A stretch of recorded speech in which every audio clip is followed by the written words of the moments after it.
there's a presence of cocaine. So what happens, cocaine will bind to the dopamine transporter protein and blocks the reuptake or reabsorptions of dopamine into the presynaptic membrane. Okay, so when it blocks, so that's why the dopamine stay in the synaptic cleft longer. And when it stays there, it keeps on firing, it keeps on stimulating the postsynaptic membrane, and it causes the overstimulation. So remember the overstimulation, the intense firing causes the overstimulation, and the overstimulation causes the central nervous system or CNS to adjust by reducing the neuromodulation, and they adjust by reducing the number of receptors in the postsynaptic membrane.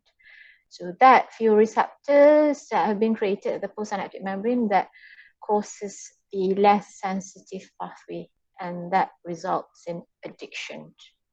So for the users to maintain the normal limbic activities, it needs to take the drugs, is what we call as addiction. If it doesn't take the drug, or drugs has been removed, that will cause the physiological effect or the withdrawal effects. Okay, we'll move on to the Islamization. Okay, integration of Islamizations.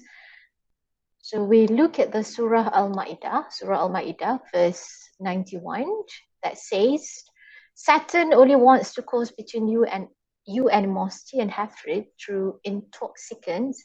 Intoxicants can be the alcohol is intoxicants, or drugs. Drugs can be intoxicant as well. And gambling, and to avert means to prevent, to avoid you from the remembrance of Allah and from prayer. So will you not desist?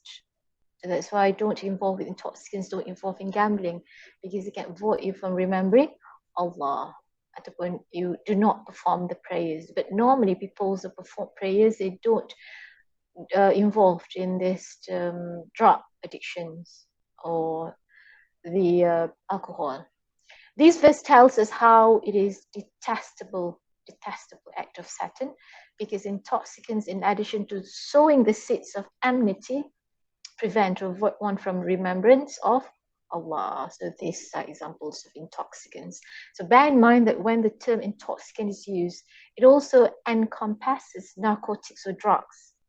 Okay, because they too, among other things, result in the loss of self-control.